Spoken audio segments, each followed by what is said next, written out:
Fala, meus amigos, Felipe Brito aqui, direto do Rio de Janeiro, com o Milton Antunes e também com um convidado especial aqui nessa carona. A gente pegando carona aqui nesse embalo aqui do nosso motorista. Qual o nome do senhor? Evaristo. Seu Evaristo. Evaristo Figueiredo. Evaristo Figueiredo, ele é Uber. A gente precisa contar a história, Milton, desse guerreiro, esse trabalhador aqui. A gente estava contando, nós somos diretores nacional, né, da bancada do aposentado na Câmara, e é para lutar, Milton, seu Evaristo, coisas como o que está acontecendo com o senhor. Por coincidência, ironia do destino, aconteceu que ao pedir um Uber aqui no Rio de Janeiro, na cidade de Niterói, temos uma pessoa aqui que é uma classe que nós defendemos. Exatamente. Que é o aposentado pensionista. E eu sempre falei, né, e aqui é uma prova viva, né, do que eu falo sempre, e muita gente não tem noção, é que os aposentados, eles precisam complementar a renda. E eu conversando aqui com o nosso amigo, né, o Evaristo, não é o de Macedo, né, o Evaristo de Macedo não é o nosso, mas é o nosso Uber. Hoje ele está como Uber. E a gente está entrevistando ele aqui, ele está ali na concentração dele, a gente não está atrapalhando o nosso motorista. Nós estamos meio que parados aqui, que está engarrafado, então dá para ir falando aqui. E ele veio falando aqui com a gente, seu Evaristo, quanto que o senhor paga de plano de saúde? 4.120. Ele paga 4.120, ele e a esposa dele. Vale uma observação, tá?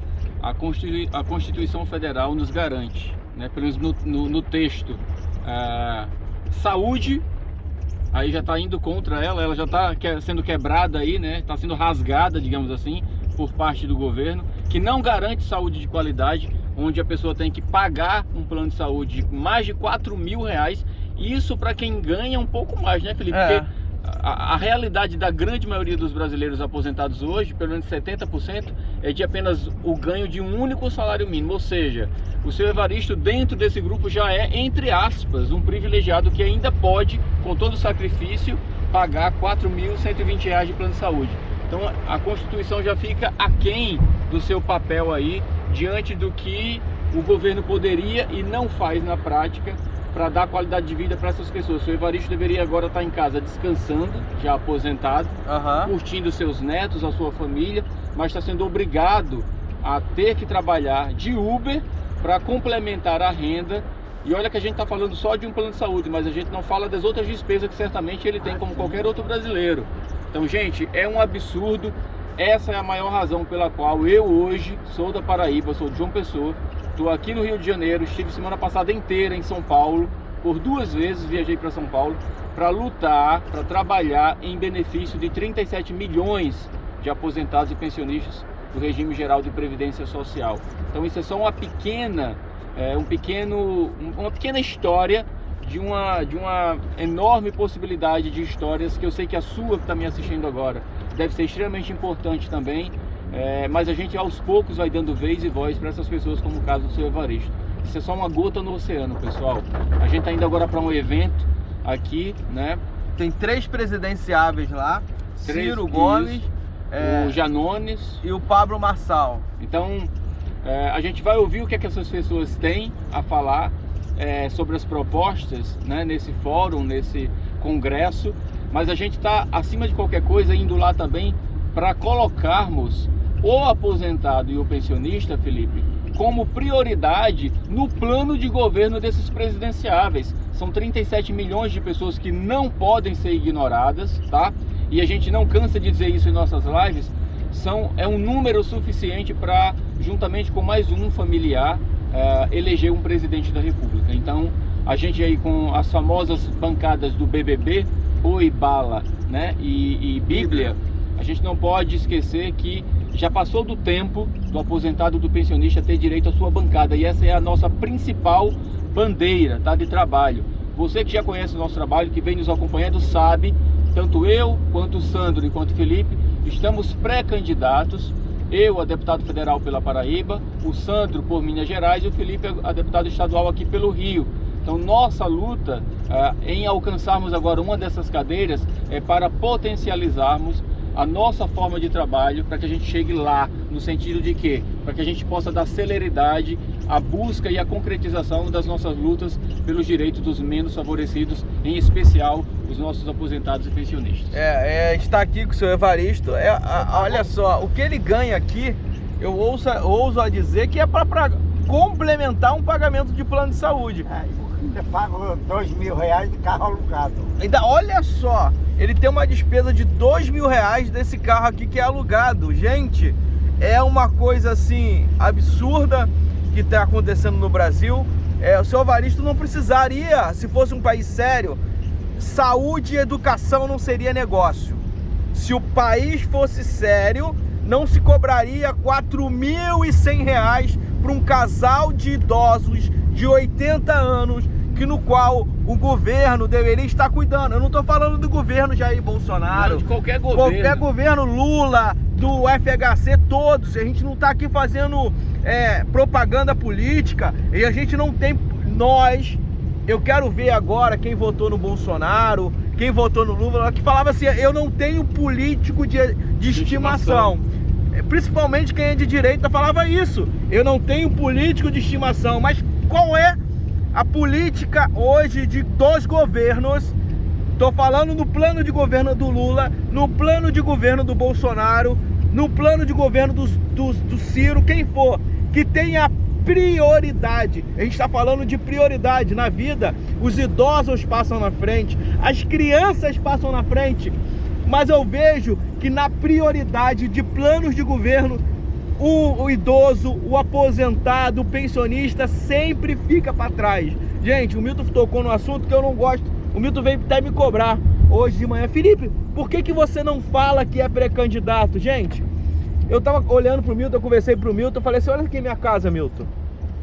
Eu tenho a minha casa, eu chego do meu trabalho, eu vou a pé pro meu trabalho, olha a minha vida tranquila, eu tenho uma vida tranquila hoje, sossegada, todas as minhas contas pagas, eu não preciso me candidatar, eu não preciso do dinheiro de ser um deputado, porque eu vou ganhar muito menos, Milton. Que eu falo no geral, com a possibilidade que eu tenho com a minha empresa hoje, com o YouTube, com todas, eu tenho 2 empresas, mais o YouTube.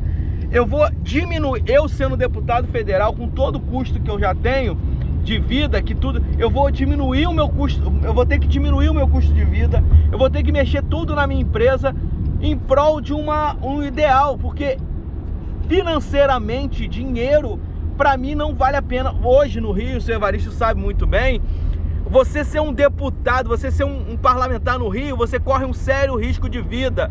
Eu vou ter que me mudar de casa, eu vou ter que trocar meus filhos de escola, porque aqui no Rio, como diz aí, vocês que não são do Rio de Janeiro, aqui o bagulho é doido, né? Aqui a gente fala que isso.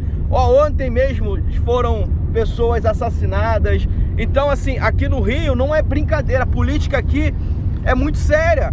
Política aqui é uma coisa assim que bota a sua vida em risco.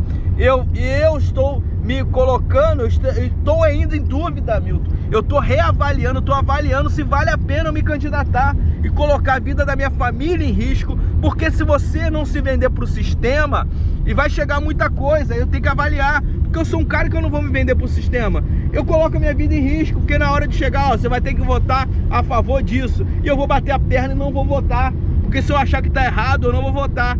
Então, será que vale a pena? Eu avaliando, eu vim, se não for por um ideal, se não for por um idealismo de ajudar a vida como do Evaristo, que está aqui, ó, 80 anos e está dirigindo para poder complementar não só a renda, para pagar o plano de saúde dele, porque se ele passar mal, a esposa dele passar mal, não ficar jogado dentro do hospital como aqui no Rio de Janeiro. É por isso, porque ele poderia muito bem não pagar o plano de saúde, não estar trabalhando agora, e quando ele ficasse doente, mas ele ia cair aqui dentro desses hospitais aqui e ficar jogado dentro de um corredor. Esse é o medo dele, e a gente precisa estar aqui para garantir que isso não aconteça, que o governo, que os arque com as despesas do seu Evaristo, que quando ele precisar de um hospital, ele não precisar ter que pagar R$4.000 de plano de saúde. Ele precisa ter a garantia que o Estado cuide dele na hora que ele precisa. Olha, tá aqui, ó, já são 11 horas, quase meio-dia, ele deve voltar depois do almoço, tá engarrafado aqui, e ele larga a família. Agora, qual a expectativa de vida dele? Quantos anos ele vai viver mais? Olha só, vamos ser bem realistas, tomara que ele viva 120 anos. Mas qual é a expectativa de vida de um brasileiro? Ele já tem 80 anos. Se Deus quiser, ele vai passar de 100, ele já está acima da média. O seu Evaristo já está acima da média. Então, teoricamente, como diz aqui no Brasil, já está no lucro. Mas, claro, o que a gente deseja é que ele possa viver muito. 120 anos. Agora, que ele vai viver, porque ele tem saúde. Qualidade, Felipe. Viver com qualidade. Não é trabalhar para sobreviver. Ele precisa viver 80 anos. Eu tive Covid, me internei no hospital em Caraíça. Pensou se eu não tivesse o plano de saúde? O senhor teve Covid? Tive em 2020. Olha só. Então, pessoal, a gente falou demais aqui. Eu vou desligar aqui porque eu já me emociono, eu fico já assim. Quando eu me revolto, graças a Deus, a gente está aqui, graças a Deus ele está conseguindo trabalhar. Ele é um exemplo. E aquele que está doente, que não consegue mais trabalhar? E graças a Deus pela vida dele, que ele consiga trabalhar, mas que ele trabalhasse, não tem problema nenhum ele trabalhar, mas que esse dinheiro não fosse para pagar um plano de saúde, fosse para quando chegasse no final de semana ele pegar a esposa dele e atravessar e ir para Búzios, trabalhar para ter o dinheiro para poder gozar da aposentadoria, porque também o aposentado ele gosta de se sentir útil. Eu tenho certeza que mesmo ele não tendo que pagar o plano de saúde, ele ia querer trabalhar porque é do jeito dele, mas o dinheiro não ser empregado no plano de saúde, ser alguma coisa que traga um benefício, um prazer para ele, não já pagando duas vezes. Ele está aqui trabalhando, pagando imposto, e nesse imposto já está embutido o plano de saúde, que deveria ser gratuito, que não é gratuito, Milton, que ele já paga do imposto dele, então ele paga duas vezes. Então ele tem que ser reembolsado por esse período todo que ele já pagou. Já que ele paga o plano de saúde, a parte do imposto dele que vai para a saúde deveria ser devolvido para ele. Me desculpa, vamos mudar isso, Milton. Cara,